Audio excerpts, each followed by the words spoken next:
لہم قلوب لا یفقہون بہا ولہم اعین لا یبصرون بہا ولہم آذان لا یسمعون بہا اولئک کالانعام بل ہم اضل. یہ تو چوپایوں کے مانند ہے، بلکہ ان سے بھی گئے گزرے ہیں، اس لیے کہ چوپایا تو پیدا ہی اس سطح پر کیا گیا ہے، اسے پیدا کیا ہے لقد خلقنا الانسان فی احسن تقویم، اور پھر یہ حیوان کی سطح پر زندگی گزار رہا ہے. تو ایک جو ان میں صلاحیت کچھ ہے. اب اس میں سے دو طرح کے لوگ نکلے. ایک وہ کہ جن کے اندر ایک نیکی اور بدی کی تمیز موجود ہے، اندر حص ہے، مورل لا جسے کانٹ کہتا ہے. جو کچھ سوچتے ہیں، غور کرتے ہیں، چیزوں کو دیکھتے ہیں تو اس سے نتیجہ اخذ کرتے ہیں. تو نظر عبرہ، جیسے کہ حضور نے فرمایا، میرا دیکھنا عبرت کا دیکھنا. یہ لوگ وہ ہوتے ہیں کہ جو اپنی سلیم الفطرتی کی وجہ سے اور سلیم العقلی کی وجہ سے حقائق کائنات کے قریب پہنچ جاتے. یہ صدیقین ہوتے ہیں. یہ وہ لوگ ہوتے ہیں کہ ان کے کانوں میں کسی نبی کی آواز آئے گی تو فوراً لپک کر قبول کریں، نو ہیسیٹیشن واٹس ایور. کیوں؟ کہ وہ تو وہی کہہ رہا ہے نبی جو ان کے اپنے دل میں ہے. دیکھنا تقریر کی لذت کے جو اس نے کہا، میں نے یہ جانا بھی گویا یہی میرے دل میں تھا، اس نے تو میرے دل کی بات کی. ایک وہ لوگ ہوتے ہیں کہ جن کو ان چیزوں سے دلچسپی نہیں، کھیل کود، یہ وہ، بھاگ دوڑ، کشتی شکار، یہ وہ، اس میں لگے ہوئے. ان کے اندر کی فطرت کے اوپر ایک کرسٹ آ گیا ہوتا ہے، بہت سخت قسم کا، اوپر چھلکا کہیں کیا کہیں کرسٹ. تو ان حقائق کی طرف توجہ نہیں ہوتی. میں نے آپ کو بتایا تھا جدید سائیکالوجی میں پہلی قسم کے لوگ انٹروورٹس کہلاتے ہیں، دوسرے ایکسٹروورٹس کہلاتے ہیں. تو ان کو حقائق کی طرف دلچسپی، بظاہر سے دلچسپی ہے بس. یہ وہ لوگ ہوتے ہیں کہ جن کا یہ کرسٹ کسی جذباتی بات سے پھٹتا ہے. جیسے حمزہ کی مثال دی میں نے آپ کو. کنیز نے کہا کہ آج تو ابو جہل نے آپ کے بھتیجے کے ساتھ بہت برا سلوک کیا. اب 6 سال گزر گئے تھے، بھتیجے کی بات پر کبھی توجہ ہی نہیں کی. بھتیجا کہہ رہا ہے یہ، حالانکہ انتہائی محبوب بھتیجا، انتہائی محبوب. بس اس کہنے کے اوپر گھر میں داخل نہیں ہوئے، سیدھے گئے، کمان ماری ہے دے کر ابو جہل کے سر پر کہ تم نے میرے بھتیجے کے ساتھ یہ سلوک کیا. اور فوراً اچھا میں اس پر ایمان لایا، آؤ کرو مقابلہ. یہ اسلام کی کیفیت تھی، یہی حضرت عمر کی تھی. انہوں نے اپنی بہن میں جو عظیمت دیکھی کہ عمر چاہے ہمیں ہلاک کر دو، اب ہم اس دین کو چھوڑنے والے نہیں. چونک کر کھڑا ہو گیا. عمر یہ کیا ہے؟ یہ صنف نازک میں یہ عظیمت. تو یہ تو ہم گفتگو کر چکے ہیں. آج میں ایک اور اعتبار سے بات کرتا ہوں. وہ یہ جو آیات میں نے آج پڑھی ہیں، ان میں انسانیت شناسی کا ایک اور پہلو سامنے آتا ہے، انسانوں کی شخصیتوں کی مختلف افطار. اس میں خاص طور پر ذکر کروں گا، مولانا مودودی نے اپنے تفہیم القرآن کے مقدمے میں بڑی اہم بات کہی، بہت اہم بات کہی، کہ قرآن مجید ایسی کتاب نہیں ہے جسے کوئی شخص اپنے اسٹڈی روم میں یا ڈرائنگ روم میں آرام سے بیٹھا ہوا وہ پڑھتا رہے، سمجھتا رہے، ڈکشنری دیکھ لی، یہ دیکھ لیا. یہ مینول آف ریولوشن ہے، یہ انقلاب کا لایا عمل ہے. جب تک آپ اس انقلابی عمل میں شامل نہیں ہوگے، اس کی اصل حقیقت آپ پر منکشف ہی نہیں ہوگی. وہ تو اس انقلابی عمل کی اس جد و جہد میں پھر آپ پر وہ کیفیات وارد ہوگی. آپ کو پھر یاد آئے گا او کیا حالات تھے جب حضرت خباب بن الارت آ گئے تھے حضور کے سامنے فریاد لے کر کہ حضور اب تو یہ ہم سے ظلم برداشت نہیں ہو رہے، یہ ٹارچر اب ناقابل برداشت ہو. آپ کو کیا سمجھ آئے گی کیا کیفیت تھی اس وقت خباب کی؟ وہ تو آپ اس کیفیت سے خود دوچار ہو. کبھی آپ پر کوئی آزمائش آئی ہو، کبھی آپ کے اوپر کوئی ایسا فیصلہ کوئی مرحلہ آیا ہو، تبھی تو آپ سمجھیں. تو قرآن مجید کے علم اور حکمت اور اس کے مفہوم اور معانی کا ایک بہت بڑا اہم گوشہ نہیں کھلتا جب تک کہ آپ یہ نہ سمجھے کہ ایک انقلابی دعوت تھی، اور انقلابی دعوت کے اعتبار سے انسانوں میں 4 قسمیں ہوتی ہیں، وہی نبیین، صدیقین، شہداء، صالحین. اب وہ کون سے 4 ہیں؟ دیکھیے پہلے بات سمجھ لیجیے کیونکہ وقت محدود ہے. ایک لوگ وہ ہوتے ہیں کہ جب بات سمجھ میں آ گئی اچھے بعد بات، اب نہ دائیں دیکھنا ہے نہ بائیں دیکھنا ہے، نہ آگے نہ پیچھے، قبول کر لینا بس. یعنی وہ لوگ جن میں ہمت ہے، کردار کی طاقت ہے، حوصلہ ہے، مثابرت ہے، مقاومت ہے، ایک وہ لوگ تو یہ نہیں دیکھتے کوئی اور بھی چل رہا ہے کہ نہیں چل رہا، تو چلے تو چلے، نہیں چلے تو چلے، بھی تو چلنا، مجھ پر تو حق واضح ہوگی، بات ختم۔ اب کوئی مفاد، کوئی چودراہٹ، کوئی حیثیت، اس کو نہ اندیشہ پہنچ جائے، اس کو نہ خطرہ ہو جائے۔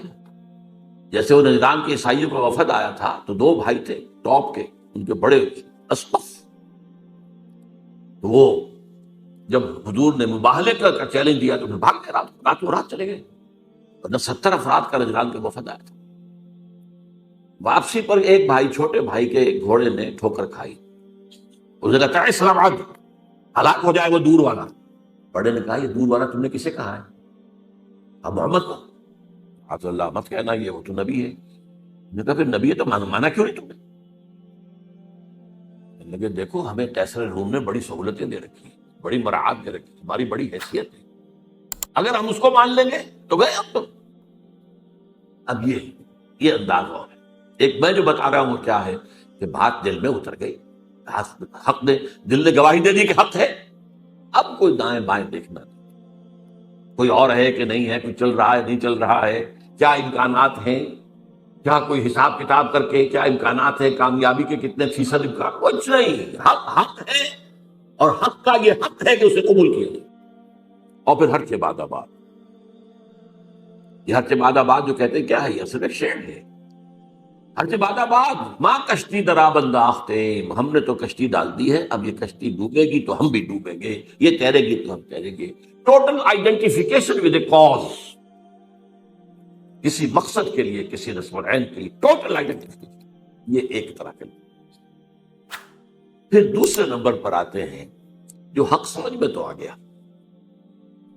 ویسے بھی ہمت میں بھی کچھ کمی زیادہ نہیں، لیکن تو دیکھتے ذرا کچھ اور بھی لوگ چلیں، کچھ ابھی تو یہ راستہ ہی پتہ نہیں کیسا آگے آنے والا ہے۔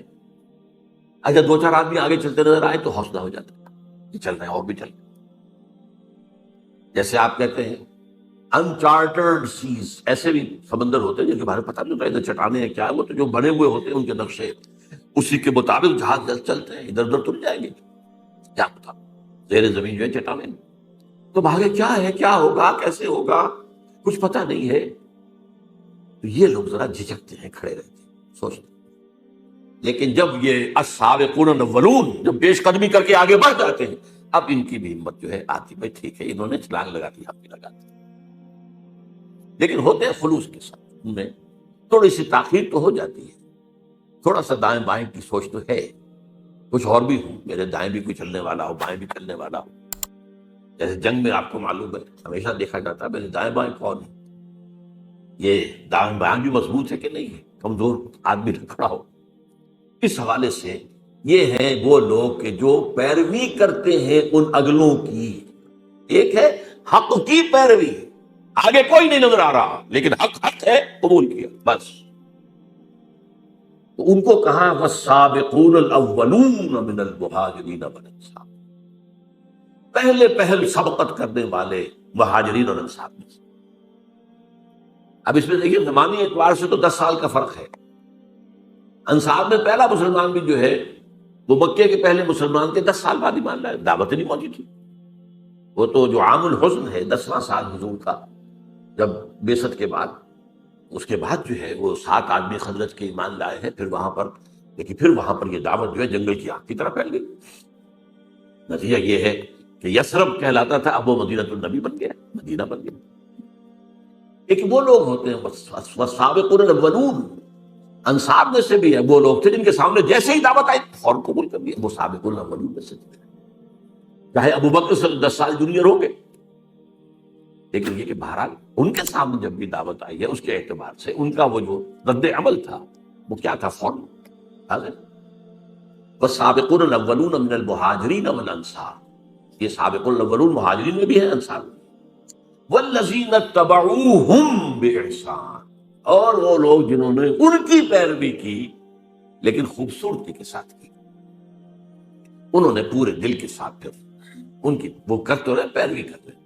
آگے چلنے والوں کے جو ہے ان کے تو رتبے جو ہے پھر بہت بڑے آگے ہیں، بہت ان کے رتبے ہیں سوا، لیکن یہ کہ بہرحال یہ بھی خلوص کے ساتھ چلنے والے، صحیح چلنے والے، پوری شخصیت کو لے کر چلنے والے۔ فرمایا رضی اللہ عنہ، یہ دو کیٹیگریز تو وہ ہیں جن کو اب یہ سند اللہ دے رہا، اللہ ان سے راضی ہو گیا ورضوا عنہ، اور وہ اللہ سے راضی ہو گیا۔ اللہ سے راضی ہو جانا اس دنیا میں بھی، راضی برضائے رب، جو بھی آ رہا ہے اس پر راضی رہنا، اور ایک آخرت میں اللہ راضی کر دے گا انہیں۔ رضی اللہ عنہ وارضاہم اجمعین، اللہ تعالیٰ ان سے راضی ہو جائے، انہیں راضی کر دے قیامت کے دن۔ رضی اللہ عنہ ورضوا عنہ وعد لهم جنات تجری من تحتها الانہار خالدین فیہا ابدا، اور ان کے لیے اس نے ایسے باغات تیار کیے ہیں جن کے نیچے نہریں بہتی ہوں گی، جن میں ہمیشہ ہمیش رہیں گے۔ ذالک الفوز العظیم، یہ بہت بڑی کامیابی۔ اب اگر اس وقت آپ کے دل سے دعا نہ نکلے تو یہ بڑی بد نصیبی ہوگی۔ اللہم ربنا اجعلنا منہم، اے اللہ ہمیں بھی اس مقدس گروہ میں شامل ہونے کی توفیق، کہ جیسے ہی حق واضح ہو جائے فوراً قبول کریں، پھر کوئی پسو پیش نہ ہو، پھر جسے آپ کہتے ہیں ڈریگنگ آف دی فیٹ، یہ نہ ہو۔ اب تیسری بات آئی ہے، وَمِمَّنْ حَوْلَكُم مِّنَ الْأَعْرَابِ مُنَافِقُونَ، ارے مسلمانوں تمہارے ارد گرد جو لوگ ہیں اعراب ان میں منافق ہیں، من اہل المدینہ، اور مدینے والوں میں بھی ہے۔ نفاق کا مرض جو ہے اعراب میں زیادہ تھا، اس لیے کہ ان کو حضور کی تربیت اور تزکیے سے اتنا فائدہ اور تعلیم سے تو نہیں پہنچتا تھا، تو کبھی آ گئے دیکھ لیا حضور۔ مدینے والے تو مسلسل حضور کی تعلیم، تربیت، تزکیہ اس سے مستفید ہوتے تھے۔ لہذا الاعراب اشد نفاقا، یہ قرآن اسی صورت میں ہے۔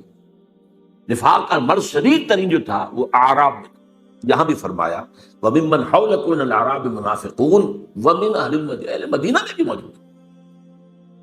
مَرَضُوا عَلَى النِّفَاقِ، یہ نفاق پر اڑ گئے ہیں۔ یہاں ذرا سی بات سمجھ لیجئے، پہلے تو وہ بنیادی فرق شخصیت کا کیا ہے۔ عام لوگ یہ سمجھتے ہیں کہ شاید منافق کوئی ہوتا ہے یہ دھوکہ دینے کے لیے مان لایا، نہیں، وہ منافق نہیں ہوتا۔ اصل میں ایک ہے ضعف ایمان، اس پر بات ہم بعد میں کریں گے، چوتھی کیٹیگری بعد میں آ رہی ہے۔ ضعف ایمان کا بھی نتیجہ نکلتا ہے بد عملی یا بے عملی یا کم عملی، اچھے کام بھی کیے برے بھی کیے۔ ایک یہ ہوتا ہے کہ ایک شخص نے حق کو قبول کیا اور کھلے دل سے کیا، فیس ویلیو پر قبول کیا کہ ہاں یہ صحیح ہے، لیکن اب اگر مرحلہ آ گیا تو قربانی کا مطالبہ تو چھٹک گیا۔ جان عزیز ہے، مال عزیز ہے، ان میں وہ ہمت نہیں ہے، وہ قطعیت نہیں ہے، وہ ہر سے بالا بان والی بات نہیں، بلکہ دیکھ بھال کے دائیں دیکھو بائیں دیکھو بھائی، اپنے نفع نقصان کو بھی پہنچانو، خطرات سے بھی بچو، جان بچاؤ، چلو چلو چلو، لیکن بچ بچ کے چلو، بچ بچ کے چلو۔ اس کا بڑا خوبصورت نقشہ سورہ حج میں کھینچا ہے، وَمِنَ النَّاسِ مَن يَعْبُدُ اللَّهَ عَلَى حَرْفٍ، لوگوں میں سے ایسے بھی ہیں جو کنارے کنارے اللہ کی بندگی کرنا چاہتے، مجدھار میں نہ جانا، بچ کر چلو۔ ایک وہ ہے تو بچا بچا کے نہ رکھ اسے، تیرا آئینہ ہے وہ آئینہ کہ شکست نہ ہو تو عزیز تر ہے نگاہ آئینہ ساز۔ اب یہاں سے اصل میں اس کو قرآن کہتا ہے مرض، بیماری۔ نفاق کے پھر مراحل ہے۔ پہلا مرحلہ تو کیا ہوتا ہے کہ انسان سے کوتاہی ہو گئی اور اس کے بعد جھوٹا بہانہ بنا دیا، نفاق شروع ہو گیا۔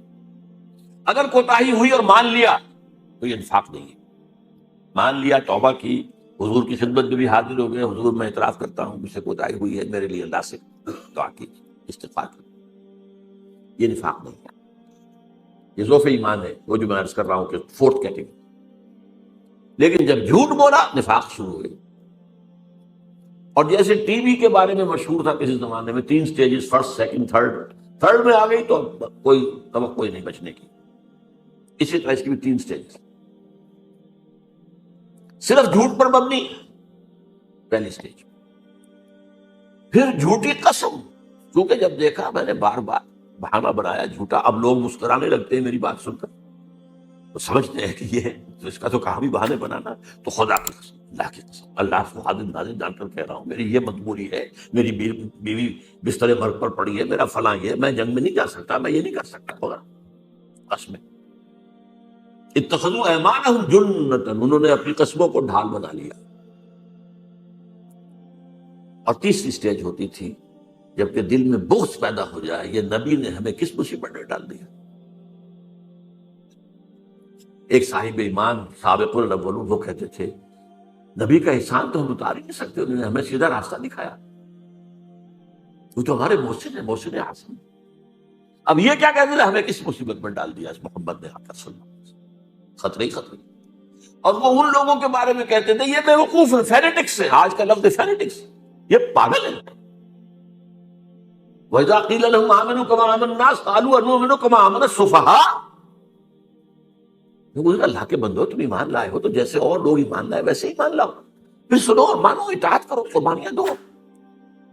ہم کو بے وقوف ہے کیا ہم ایمان لائیں جیسے یہ بے وقوف لوگ ایمان لائیں؟ یہ تو فینیٹکس ہے، یہ تو دیوانے ہیں، مجنون ہیں، جنونی لوگ ہیں اپنی۔ یہ ہے نفاق۔ اب قرآن میں جن لوگوں کی بھی نگاہ ہے بڑی تدریج کے ساتھ، سورہ بقرہ میں صرف مرض کا ذکر کیا، لفظ نفاق نہیں آیا، بیماری ہے، تاکہ جو بھی ہوش میں آ سکتا ہو ہوش میں آ جائے کہ دیکھو تمہیں ٹی بی کی ہو گئی ہے انفیکشن، بھائی فوراً علاج کراؤ۔ اس کے بعد پھر ذرا اور آگے بڑھ کر پھر لفظ منافق آیا سورہ آل عمران میں، غزوہ احد کے موقع پر چونکہ اس کا ظہور ہو گیا، 300 کو لے کر عبداللہ ابن ابی واپس چلا گیا میدان جنگ سے، تو لفظ منافق پہلی دفعہ پھر سورہ نساء میں کھل کر آیا، اور فائنل سورہ جو ہے سورہ توبہ ہے، پھر یہ کہ لفظ عام کیا، لیکن ایک پردہ پڑا رہنے دیا گیا، کسی کو شخصاً منافق نہیں کہا گیا۔ یہ بیماریاں ہیں، یہ کمزوریاں ہیں، ان کی یہ علامات ہیں، ان کا یہ طرز عمل ہے، تاکہ جو بھی ہوش میں آ سکتا ہے ہوش میں آ جائے۔ منافق کہہ کر ابھی انہیں ان پر لیبل نہیں لگایا۔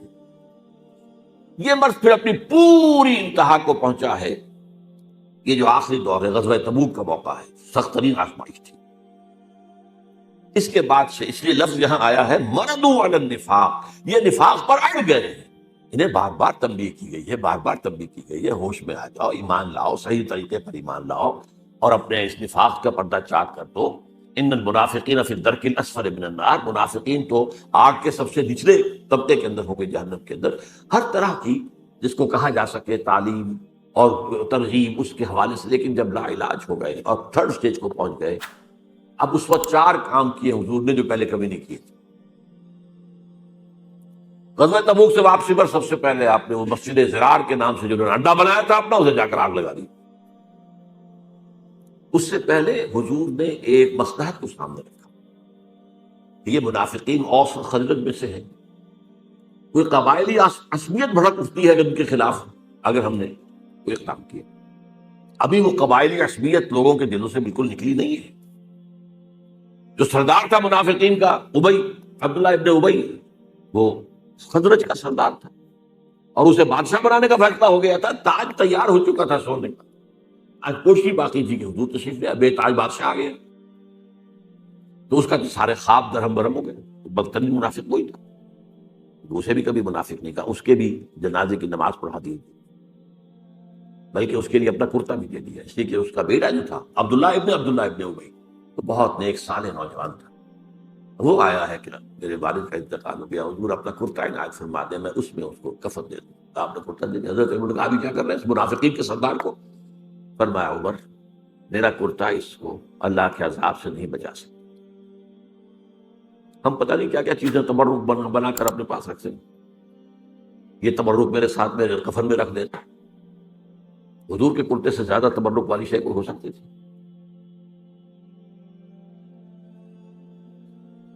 فرمایا میرا کرتا اسے عذاب سے نہیں بچا سکتا۔ 12 پہلا کام آپ نے یہ کیا، اڈا ان کا جا کے جلا دیا، حالانکہ ایک اسٹال مسجد جلا دی، مسجد ہو سکتا تھا کہ نہیں، کا نام تو مسجد تھا، مسجد، لیکن تھا وہ اڈا منافق۔ دوسرا کام یہ کیا کہ آپ نے پردہ چاک کر دیا۔ حضرت عمر کی روایت ہے رضی اللہ تعالیٰ عنہ کہ جمعے میں آپ نے ممبر سے کہا فلاں ابن فلاں نکل جاؤ تم منافق ہو، فلاں ابن فلاں نکل جاؤ ہماری مسجد سے تم منافق۔ 36 انسانوں کو آپ نے اس طرح دکھایا۔ تیسری بات یہ کی گئی قرآن مجید اسی سورۃ توبہ میں فرمایا گیا کہ اب آپ آئندہ ان میں سے کسی کی نماز جنازہ نہیں پڑھیں گے اور نہ کسی کی قبر پر کھڑے ہو۔ اب آخر اور وہ چیز کر دی جس کو میں نے بعد میں پڑھا، 2 آیتیں ہیں۔ منافقین کا ایک طرز عمل یہ ہوتا تھا کہ اگر تم جہاد کا قتال کا معاملہ آیا ہے، یہ ہم سے چندہ لے لیجیے، ہم انفاق کرنے کو حاضر ہیں، اور حضور قبول کر لیا کرتے تھے۔ اب وہ بھی بند کر دیا گیا، کہہ دیا گیا انفقوا طوعا او کرہا، اے نبی منافقین سے کہہ دیجیے چاہے خوش دلی سے خرچ کرو، انفاق کرو، چاہے مجبوری کو، لن یتقبل منکم، اب یہ قبول نہیں کیا جائے۔ ان کے کوئی چندہ، ان کا کوئی ڈونیشن، ان کا کوئی جو ہے صدقہ آپ نہ لیجیے۔ انکم کنتم قوما فاسقین، تم یقیناً فاسق لوگ ہو۔ وما منعهم ان تقبل منهم نفقاتهم الا انهم كفروا بالله، اور نہیں محروم کیا انہیں اس بات سے کہ ان کے نفقات، ان کا انفاق قبول کیا جاتا، مگر اس لیے کہ وہ اللہ سے کفر کر چکے ہیں۔ یہ نفاق جب اس سٹیج کو پہنچ گیا تو کفر ہو چکا ہے، اگرچہ کفر ابھی چھپا ہوا کفر ہے، ظاہر نہیں ہے، وہ کفر نہیں ہے جس پر مرتد کہہ دیا جائے، وہ نہیں ہے۔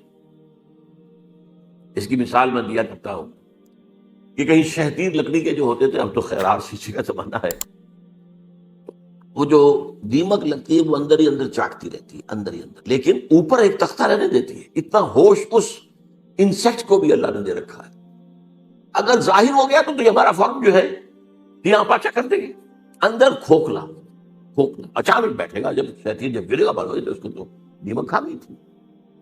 تو وہ نفاق اندر ہی اندر اندر ہی اندر اندر ہی اندر ایمان کو ختم کر دیتا ہے، ایمان کفر میں بدل چکا ہے، اگرچہ یہ کفر قانونی نہیں ہے، لیکن تم اس سٹیج کو پہنچ چکے ہو کہ جو کفر کی سٹیج ہے۔ اس اعتبار سے اب 4 باتیں ہو گئی۔ ان کا مرکز جلا دیا گیا، نمبر 1، ان کا پردہ چاک کیا گیا، بہت سو کا، سب کا نہیں، بہت سو کا، جو ان میں اہم تر ہو گئی۔ حضور کو روک دیا گیا، آئندہ آپ ان میں سے کسی کی جنازے کی نماز نہیں پڑھائیں گے اور نہ ہی ان کی قبر پر کھڑے ہوں گے، اور ان کا کوئی صدقہ، کوئی انفاق قبول نہیں۔ یہ ہو گیا تیسری جو کیٹیگری تھی۔ وَمِمَّنْ حَوْلَكُم مِّنَ الْأَعْرَابِ مُنَافِقُونَ وَمِنْ أَهْلِ الْمَدِينَةِ مَرَدُوا عَلَى النِّفَاقِ نَحْنُ نَعْلَمُهُمْ سَنُعَذِّبُهُمْ مَرَّتَيْنِ، ہم انہیں دوبارہ 2 مرتبہ عذاب دیں گے، ثُمَّ يُرَدُّونَ إِلَىٰ عَذَابٍ عَظِيمٍ، اور پھر وہ بڑے عذاب میں ڈال دیے جائیں گے۔ آخرت کا عذاب بڑا ہے، اس سے پہلے برزخ کا عذاب ہے، اس سے پہلے دنیا میں بھی عذاب ہے۔ جو پردہ چاک ہوا، جو رسوائی ہوئی، یہ سارے کے ساری چیزیں ان کے لیے عذاب کے درجے میں تھی کہ نہیں تھی۔